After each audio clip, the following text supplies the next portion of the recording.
நீலகிரி மாவட்டம் குன்னூரில் உள்ள இன்கோ தேயிலை தொழிற்சாலையை சிறு குறு மற்றும் நடுத்தர தொழில் நிறுவனங்கள் துறை அமைச்சர் மதன் ராஜா ஆய்வு செய்தார்.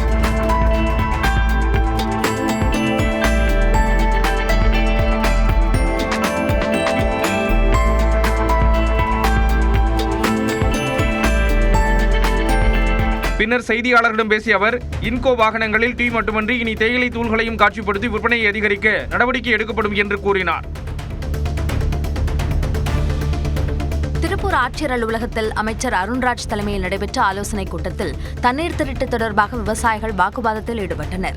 இந்த கூட்டத்தில் PAP கால்வாய் தூர்வாறுதல், நீர் பங்கீடு முறைப்படுத்துதல் உள்ளிட்ட பல்வேறு கோரிக்கைகளை விவசாயிகள் முன்வைத்தனர். தண்ணீர் திருட்டுக்கு திட்டக்குழுவினரே காரணம் என சில விவசாயிகள் கூறியதால் மற்ற விவசாயிகள் எதிர்ப்பு தெரிவித்து வாக்குவாதத்தில் ஈடுபட்டதால் சலசலப்பு ஏற்பட்டது. தண்ணீர் திருட்டை தடுக்க குழுக்கள் அமைக்கப்படும் என்று அமைச்சர் உறுதியளித்தார். சென்னை வியாசர்பாடி டாக்டர் அம்பேத்கர் அரசினர் கலைக்கல்லூரியில் போதைப்பொருள் விழிப்புணர்வு நிகழ்ச்சி நடைபெற்றது. இந்நிகழ்ச்சியில் சென்னை மாநகர காவல் ஆணையர் அமல்ராஜ் கலந்து கொண்டு சிறப்புரையாற்றினார். அப்போது பேசிய அவர், சென்னை மாநகரில் இவ்வளவு பெரிய அளவு எண்ணிக்கையில் போதைப்பொருள் விழிப்புணர்வு நிகழ்ச்சி நடத்துவது இதுவே முதல் முறை என்றார். இதில் 6000 மாணவர்கள் கலந்து கொண்டனர். விருதுநகர் மாவட்டம் ராஜபாளையத்தைச் சேர்ந்த தென்னை விவசாயிகளிடம் இருந்து நேரடியாக வியாபாரிகளுக்கு தேங்காய் விற்பனையை மாவட்ட ஆட்சியர் சுகபத்ரா தொடங்கி வைத்தார். இப்பகுதியில் சாகுபடி செய்யப்படும் தேங்காய்கள் தனியார் வியாபாரிகளுக்கு விற்பனை செய்யப்பட்டு வந்த நிலையில் தங்களுக்கு நஷ்டம் ஏற்படுவதால் அரசே நேரடியாக விற்பனை செய்ய விவசாயிகள் கோரிக்கை விடுத்தனர். இந்நிலையில் விவசாயிகளின் கோரிக்கையை ஏற்று தேசிய வேளாண் விற்பனை சந்தை மூலம் தேங்காய் விற்பனை தொடங்கிவிட்டது. திருவாரூரில் ஆடி சுவாதியையொட்டி 63 நாயன்மார்கள் வீதி உலா நிகழ்ச்சி நடைபெற்றது. திருவாரூர் வீதிகளில் சுந்தரமூர்த்தி நாயனார், பறவை நாச்சியார் மற்றும் 63 நாயன்மார்கள் திருவீதி உலா காட்சி நடைபெற்றது. வான வேடிக்கைகளுடன் மிக நீளமான வாகனத்தில் 63 நாயன்மார்கள் அலங்காரத்துடன் தேரோடும் வீதிகளில் வலம் வந்தனர்.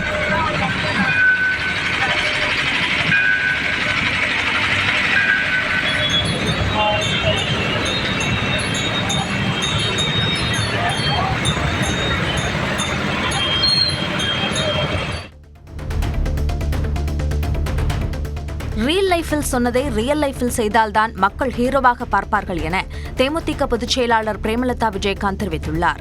திருத்தணி முருகன் கோயிலில் சாமி தரிசனம் செய்த அவர் 6 அடி உயர வெள்ளிவேல் காணிக்கை செலுத்தி தங்கத்தேர் இழுத்து வேண்டுதலை நிறைவேற்றினார்.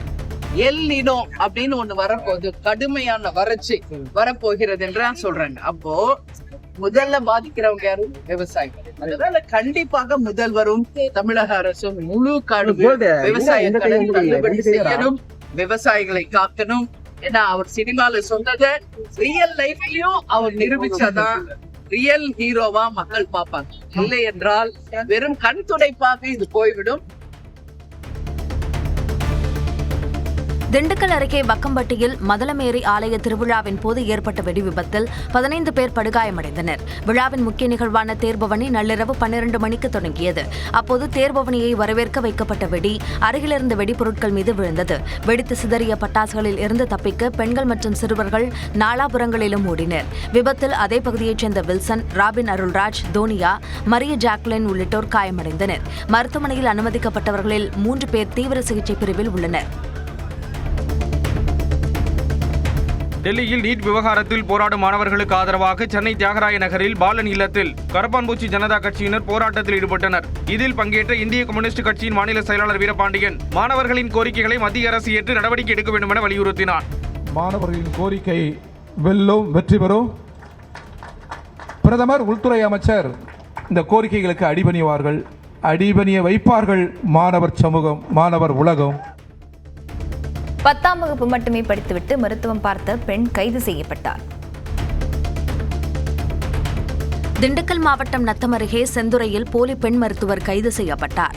10ஆம் வகுப்பு வரை மட்டுமே படித்த பாப்பாத்தி என்பவர் ஆங்கில மருத்துவம் பார்ப்பதாக வந்த தகவலை அடுத்து சுகாதாரத்துறை மற்றும் காவல்துறையினர் சோதனை நடத்தினர். அப்போது மருத்துவ படிப்பு படிக்காமல் நோயாளிகளுக்கு மருத்துவம் பார்த்தது உறுதியானதை அடுத்து அவரை கைது செய்தனர்.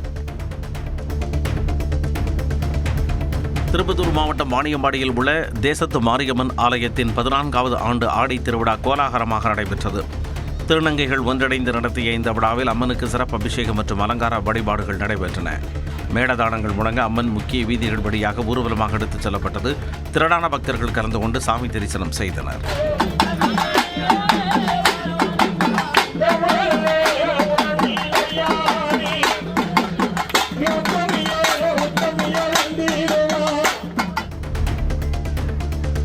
சேலம் கோட்டை பெரியமாரியம்மன் கோயில் பூச்சாட்டுதல் விழா அதிவிமர்சையாக நடைபெற்றது. முக்கிய வீதிகளின்படியே பூக்களை பொதுமக்கள் ஊர்வலமாக எடுத்து வந்து ஆலயத்தில் சிறப்பு பூஜை நடைபெற்றது. இந்நிகழ்ச்சியில் திரளான பக்தர்கள் பங்கேற்று சாமி தரிசனம் மேற்கொண்டனர்.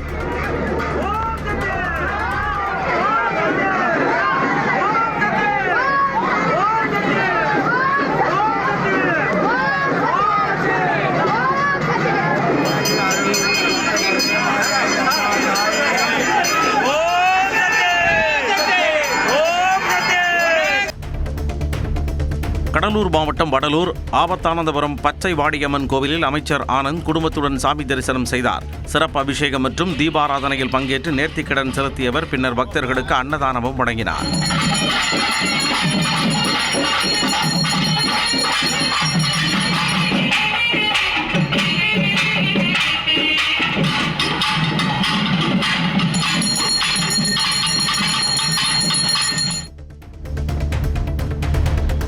காவிரி நீரை விடுவிக்காதது, மேகதாது அணை கட்டுமானம் ஆகிய விவகாரங்களில் கர்நாடக அரசை கண்டித்து ஆகஸ்ட் 1ஆம் தேதி தருமபுரி ஒகேனக்கலில் தேமுதிக சார்பில் ஆர்ப்பாட்டம் அறிவிக்கப்பட்டுள்ளது. அக்கட்சி பொதுச் செயலாளர் பிரேமலதா விஜயகாந்த் வெளியிட்டுள்ள அறிவிப்பில் விவசாயிகளின் நியாயமான கோரிக்கைகளுக்கு ஆதரவு தெரிவித்து நடைபெறும் ஆர்ப்பாட்டத்தில் அனைவரும் கலந்து கொள்ள அழைப்பு விடுத்துள்ளார்.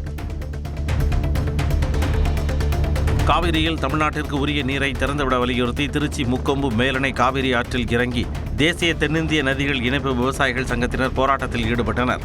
கர்நாடக மற்றும் மத்திய அரசுகளுக்கு எதிராக முழக்கங்களை எழுப்பிய அவர்கள் கர்நாடக நடுவர் மன்ற உத்தரவுப்படி ஜூன் மற்றும் ஜூலை மாதங்களில் வழங்க வேண்டிய 53 TMC தண்ணீரை திறக்க வேண்டும் என கோரிக்கை விடுத்தனர்.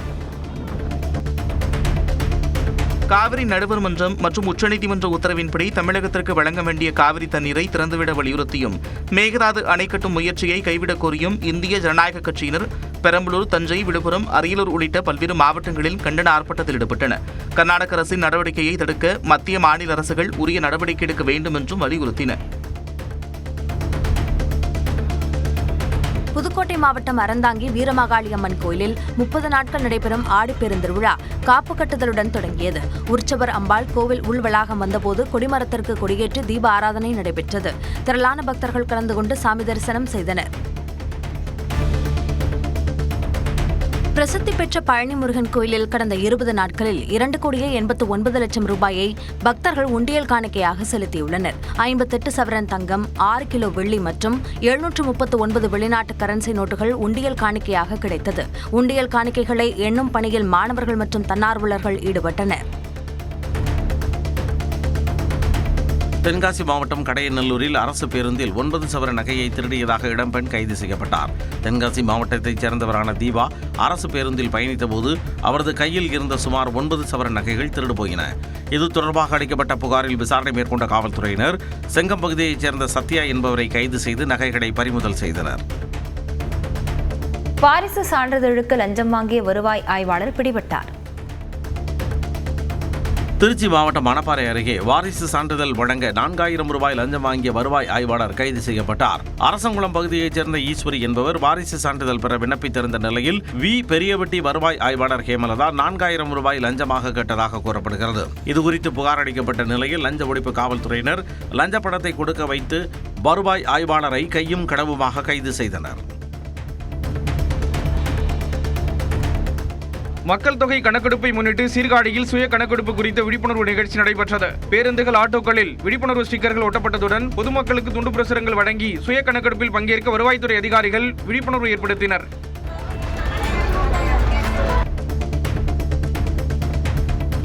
விருதுநகர் மாவட்டம் சிவகாசி துர்க்கை பரமேஸ்வரி அம்மன் கோயிலில் ஆடி முதல் செவ்வாயை ஒட்டி அம்மனுக்கு 1801 பிஸ்கெட் பாக்கெட்டுகளால் சிறப்பு அலங்காரம் செய்யப்பட்டது. குழந்தை வரமருளும் அம்மனுக்கு குழந்தைகள் விரும்பும் பிஸ்கெட்டால் அலங்காரம் செய்யப்பட்டதாக கோயில் நிர்வாகம் தெரிவித்த நிலையில் ஏராளமான பக்தர்கள் சாமி தரிசனம் செய்தனர்.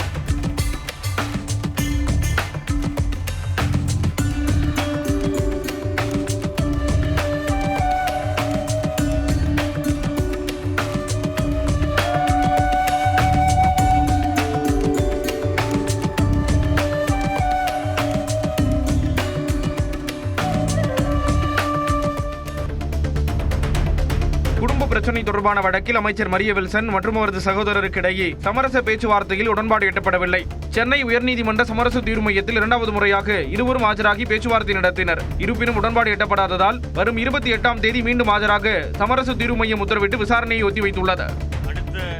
28ஆம் தேதிக்கு முன்னால் இந்த வழக்கு நல்ல முடிவுக்கும் நல்ல ஒரு தீர்வாகவும் செயல்படும் என்பதை நாங்கள் தெரிவிக்கிறோம். உதகை அருகே பேராறு கிராமத்தில் கோவிலுக்குள் நுழைந்த கரடியால் பரபரப்பு ஏற்பட்டது. அப்பகுதியில் உலவிய கரடி வாகனம் வருவதைக் கண்டதும் வேகமாக ஓடியது. பின்பு கோவில் கதவை தொட்டு பார்த்து உள்ளே சென்று தஞ்சமடைந்தது. இந்நிலையில் இரவு நேரங்களில் உலவும் கரடியை அடர்ந்த வனப்பகுதிக்குள் விரட்ட வேண்டும் என கோரிக்கை எழுந்துள்ளது.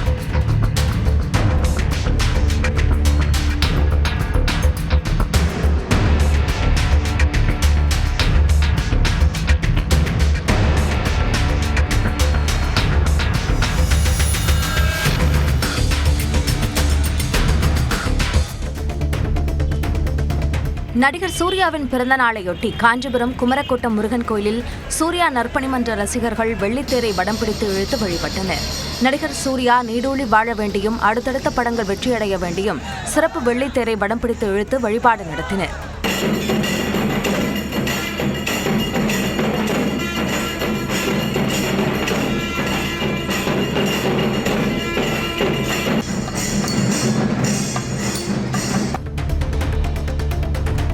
கோத்தகிரி மேட்டுப்பாளையம் மலைப்பாதையில் வாகனங்களை யானை வழிமறித்ததால் வாகன ஓட்டிகள் அச்சமடைந்தனர். நீண்ட நேரமாக யானை சாலையிலேயே நின்றதால் வாகனங்கள் அணிவகுத்து நிற்க வேண்டிய நிலை ஏற்பட்டது. இந்நிலையில் வனத்துறையினர் மலைப்பாதையில் கண்காணிப்பு பணியை தீவிரப்படுத்தி யானைகளை அடர்ந்த வனப்பகுதிக்குள் விரட்ட வேண்டும் என கோரிக்கை எழுந்துள்ளது.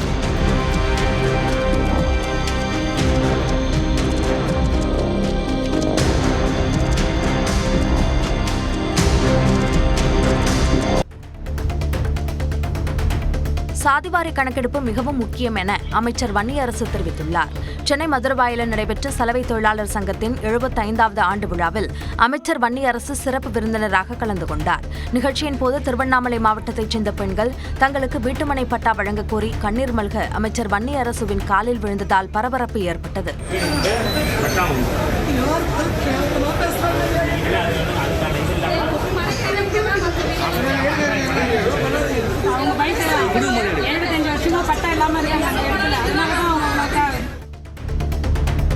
கிருஷ்ணகிரி மாவட்டம் தேன்கனிக்கோட்டை அருகே நல்லபாம்பு சாலையோரம் படம் எடுத்து ஆடியது.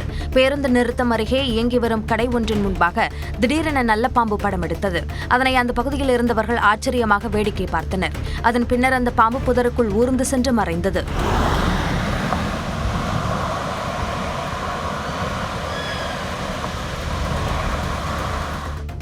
செங்கல்பட்டு மாவட்டத்தில் டாஸ்மாக் கடைக்கு எதிராக போராட்டம் நடைபெற்றது.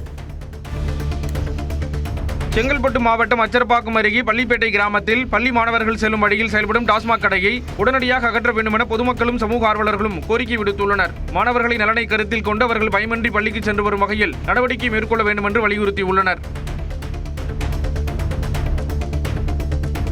திருவண்ணாமலை மாவட்டம் ஆரணி அருகே இந்திரவனம் மன்னர் சுவாமி பச்சையம்மன் கோயிலில் ஆடி மாத தீமிதி திருவிழா அதிவிமரிசையாக நடைபெற்றது. கோயில் வளாகத்தில் பிரம்மாண்டமான தீக்குண்டம் அமைக்கப்பட்டு பக்தர்கள் பக்தி பரவசத்துடன் தங்களது நேர்த்திக் கடனை செலுத்தினர். ஏராளமான பக்தர்கள் வருகை தந்து சாமி தரிசனம் மேற்கொண்டனர்.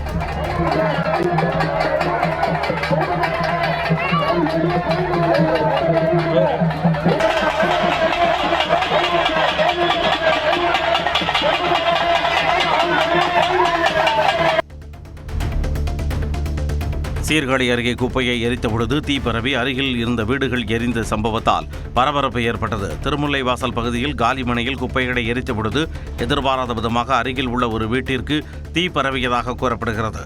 அப்பொழுது அந்த வீட்டில் இருந்த சிலிண்டர் வெடித்தது. இதனால் மேலும் 2 வீடுகளுக்கு தீ பரவி மொத்தம் 5 லட்சம் ரூபாய் ரொக்கம், 5 சவரன் தங்க நகைகள் எரிந்து சேதமடைந்தன.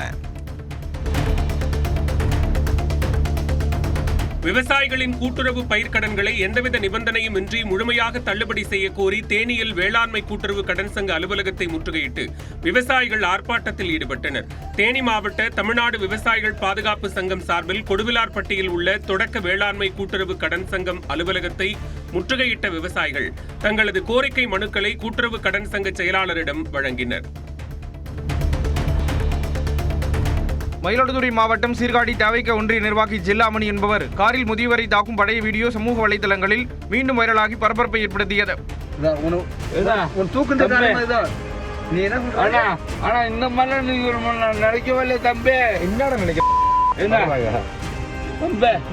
வெளிநாடு வேலை மோசடி விவகாரத்தில் ஏற்பட்ட தகராறின் போது எடுக்கப்பட்ட பழைய வீடியோ இது என்றும் சம்பவம் தொடர்பாக ஏற்கனவே காவல்துறையில் வழக்கு பதிவு செய்யப்பட்டு விசாரணை முடிந்துவிட்டதாக கட்சி நிர்வாகிகள் விளக்கம் அளித்துள்ளனர்.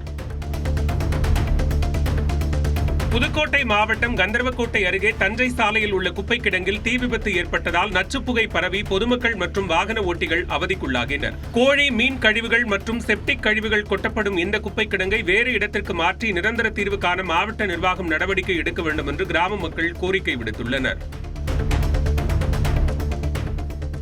தஞ்சாவூர் மாவட்டம் பாபநாசம் சுற்றுவட்டார நேரடி நெல் கொள்முதல் நிலையங்களில் சாக்கு தட்டுப்பாட்டால் ஆயிரக்கணக்கான நெல் மூட்டைகள் தேங்கி கிடக்கின்றன.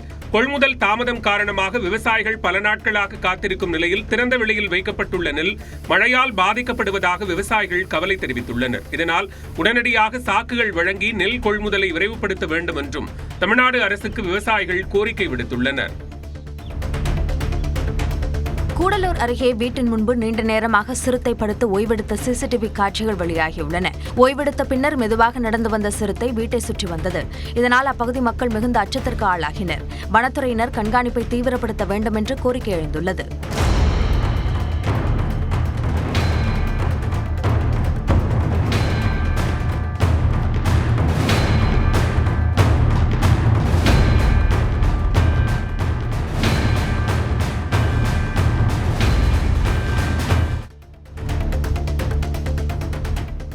திருவாரூர் மாவட்டம் கோட்டூரில் மொபைல் கடையில் செல்போன் கடை இளைஞர்கள் திருடிய சிசிடிவி காட்சி வெளியாகியுள்ளது. பேட்டரி வாங்குவதாக வந்த இருவரும் மொபைல் கடையில் சர்வீஸ் செய்ய வைத்திருந்த 2 ஆண்ட்ராய்டு போன்களை திருடிச் சென்றனர். இது தொடர்பான காட்சிகள் சிசிடிவியில் பதிவாகியுள்ள நிலையில் காவல்துறையினர் விசாரித்து வருகின்றனர்.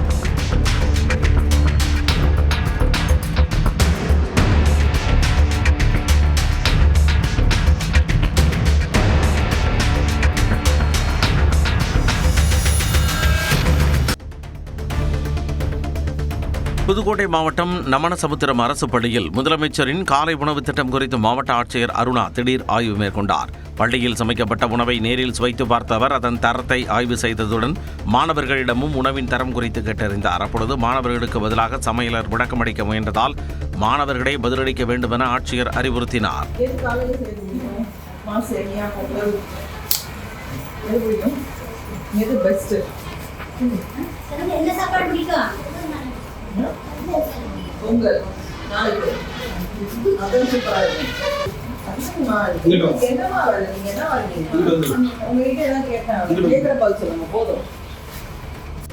கந்துவட்டி கொடுமையால் பெண் ஒருவர் உயிரிழந்தார். மதுரை செல்லூரில் மகளின் திருமணத்திற்காக வாங்கிய கடனுக்கு கந்துவட்டி கும்பல் பணிபுரியும் இடத்திற்கே சென்று தகாத வார்த்தைகளால் திட்டி மிரட்டியதால் பூச்சி மருந்து குடித்த பெண் உயிரிழந்தார். மருத்துவமனையில் மரணமடைந்த பிரேமா என்பவரின் கணவர் அளித்த புகாரின் பேரில் கலை, பகவதி, அங்கம்மாள் உள்ளிட்ட 4 பேர் மீது 4 பிரிவுகளின் கீழ் காவல்துறையினர் வழக்கு பதிவு செய்து அவர்களை தேடி வருகின்றனர். இந்நிலையில் மீனாட்சியம்மன் கோவிலை சுற்றியுள்ள பகுதிகளில் அதிகரித்து வரும் கந்துவட்டி கொடுமையை தடுத்து நிறுத்த அரசு நடவடிக்கை எடுக்க வேண்டும் என கோரிக்கை எழுந்துள்ளது. திருவாரூர் மாவட்டம் கொரடாச்சேரி அருகே குறுவை சிறப்பு தொகுப்பு திட்டத்தின் கீழ் நடைபெற்று வரும் இயந்திர நடவு பணிகளை மாவட்ட கண்காணிப்பு அலுவலர் சந்திரசேகர் சாகுமுரி மற்றும் மாவட்ட ஆட்சியர் மோகன் சந்திரன் நேரில் ஆய்வு செய்தனர். மேலும் மானியத்தில் வழங்கப்படும் உரம், நடவு இயந்திரம் உள்ளிட்டவை விவசாயிகளுக்கு முறையாக சென்றடைகிறதா என்பது குறித்து அதிகாரிகள் விவசாயிகளிடம் கேட்டறிந்தனர். முதலமைச்சர் விஜயின் பிறந்தநாளை ஒட்டி மயிலாடுதுறை மணிமேகலை நகராட்சி தொடக்கப்பள்ளியில் தாவேக நிர்வாகிகள் நலத்திட்ட உதவிகளை வழங்கினர். 30,000 ரூபாய் மதிப்பில் மின்விசிறி, ஹாட் வாட்டர் பாட்டில், எழுது பொருட்கள் உள்ளிட்ட பொருட்கள் மாணவர்களுக்கு வழங்கப்பட்டதுடன் இனிப்புகளும் வழங்கப்பட்டன. திருப்பத்தூர் மாவட்டம் வாணியம்பாடி அருகே தமிழ்நாடு ஆந்திர எல்லையில் உள்ள வாகன சோதனை சாவடிகளில் திருப்பத்தூர் மாவட்ட காவல் கண்காணிப்பாளர் அக்ஷய் அனில் வாக்ரே திடீரென்று ஆய்வு மேற்கொண்டார். அப்போது வெளி மாநிலங்களில் இருந்து வரும் அனைத்து வாகனங்களையும் தீவிரமான சோதனை செய்ய காவல்துறைக்கு உத்தரவிட்டார். மேலும் மதுபானங்கள், கஞ்சா, குட்கா உள்ளிட்ட தடை செய்யப்பட்ட பொருட்கள் கடத்தப்படுவதை தடுக்க கண்காணிப்பை பலப்படுத்துமாறும் அறிவுறுத்தினார். சந்தேகத்திற்கிடமான நபர்கள் மற்றும் வாகனங்கள் மீது தொடர்ந்து கண்காணிப்பு மேற்கொண்டு காவல்துறையினர் எப்பொழுதும் விழிப்புடன் செயல்பட வேண்டும் என்றும் மாவட்ட காவல் கண்காணிப்பாளர் வலியுறுத்தியுள்ளார். பெங்களூருவில் இருந்து மெத்தபெட்டமைன் எனப்படும் உயர்ரக போதைப் பொருளை விற்பனைக்காக கோவைக்கு கடத்த வந்த 5 பேர் கைது செய்யப்பட்டனர். கருமத்தம்பட்டி 4 சாலை மேம்பால பகுதியில் காவல்துறையினர் மேற்கொண்ட வாகன தணிக்கையின் பொழுது இவர்கள் சிக்கினர். இவர்களிடமிருந்து 3 லட்சம் ரூபாய் மதிப்புடைய 70 கிராம் மெத்தபெட்டமைன் பறிமுதல் செய்யப்பட்டது. கள்ளக்குறிச்சி அருகே வடக்கநந்தல் பேரூராட்சியில் விவசாய நில மேம்பாட்டிற்காக ஏரிகளில் அள்ளப்படும் வண்டல் மண் விதிமுறைகளை மீறி தனியார் மனைப்பிரிவுகளுக்கு விற்பனை செய்யப்படுவதாக பொதுமக்கள் குற்றம் சாட்டியுள்ளனர். விவசாயிகளின் பெயரில் இயற்கை வளங்கள் வணிக நோக்கத்திற்காக சுரண்டப்படுவதாகவும் இதை வருவாய்த்துறை அதிகாரிகள் தடுத்து நடவடிக்கை எடுக்க வேண்டும் என்றும் வலியுறுத்தியுள்ளனர். மேலும் மண் ஏற்றிச் செல்லும் வாகனங்களால் விபத்து அபாயமும் அதிகரித்துள்ளதாக தெரிவிக்கப்பட்டுள்ளது. கன்னியாகுமரி மாவட்டம் அருமனை அருகே கோழி இறைச்சி கழிவுகளை கொண்டு சென்ற வாகனத்தை பொதுமக்கள் மடக்கி பிடித்து காவல்துறையினரிடம் ஒப்படைத்தனர். பன்றிப் பண்ணைக்கு சுகாதாரமற்ற முறையில் வாகனங்களில் இறைச்சி கழிவுகளை கொண்டு செல்வது தொடர்ந்து அதிகரித்து வரும் நிலையில் இவ்வகை வாகனங்களை பொதுமக்கள் தடுத்து நிறுத்தி வருகின்றனர். அந்த வகையில் அருமனை பகுதியில் துர்நாற்றத்தை ஏற்படுத்தும் வகையில் வந்த மினி டெம்போவை பொதுமக்கள் தடுத்து நிறுத்தி காவல்துறையினரிடம் ஒப்படைத்தனர். கோவை பேரூர் பகுதியில் வாழைமர இலைகள் வெயில் காரணமாக பழுப்பு நிறமாக மாறியுள்ளதால் விவசாயிகள் வேதனை அடைந்துள்ளனர். இந்த பகுதிகளில் ஆடி மாத கோயில் திருவிழாக்கள் உள்ளிட்டவற்றை எதிர்நோக்கி வாழை இலை சாகுபடியில் விவசாயிகள் ஈடுபட்டிருந்தனர். இந்நிலையில் கடந்த சில நாட்களாக நிலவி வரும் கடுமையான வெயிலின் காரணமாக வாழை இலைகள் காய்ந்து பழுப்பு நிறமாக மாறி வருகின்றன. எனவே விவசாயிகளுக்கு உரிய நிவாரணம் வழங்க வேண்டுமென விவசாயிகள் கோரிக்கை விடுத்துள்ளனர். ராமநாதபுரம் மாவட்டம் கீழக்கரையில் கஞ்சா விற்றதாக சகோதரிகள் இருவரை காவல்துறையினர் கைது செய்தனர். முத்தம்மா, பஞ்சவர்ணம் ஆகிய இவர்கள் இருவரும் அந்த பகுதியில் கஞ்சா விற்பதாக கிடைத்த தகவலின்படி வீட்டில் சோதனையிடப்பட்டது. அப்போது சுமார் 2.25 கிலோ கஞ்சா பறிமுதல் செய்யப்பட்டது. அதனையடுத்து சகோதரிகள் இருவரையும் கைது செய்தனர். மதுரை மாநகராட்சி 27வது வார்டு சுயராஜ்யபுரம் பகுதியில் பாதாள சாக்கடை கழிவுநீர் 50 நாட்களுக்கும் மேலாக தேங்கி இருப்பதால் பொதுமக்கள் கடும் அவதிக்குள்ளாகியுள்ளனர். பலமுறை புகார் அளித்தும் நடவடிக்கை எடுக்கப்படாததால் கோரிப்பாளையம் சாலையில் பொதுமக்கள் மறியல் போராட்டத்தில் ஈடுபட்டனர். அதிகாரிகள் பேச்சுவார்த்தை நடத்தி கழிவுநீரை அகற்ற விரைந்து நடவடிக்கை எடுக்கப்படும் என உறுதியளித்ததைத் தொடர்ந்து போராட்டம் கைவிடப்பட்டது. கன்னியாகுமரி மாவட்டத்தில் உணவு பாதுகாப்புத் துறையினர் நடத்திய சோதனையில் 10 கிலோ புகையிலை பொருட்கள் பறிமுதல் செய்யப்பட்டன. 46 கடைகளில் ஆய்வு நடத்தப்பட்டு இவை பிடிபட்டன. இதில் 3வது முறையாக குற்றம் புரிந்த கடைக்கு 1 லட்சம் ரூபாயும் மற்ற 2 கடைக்கு 25,000 ரூபாயும் அபராதமாக விதிக்கப்பட்டது.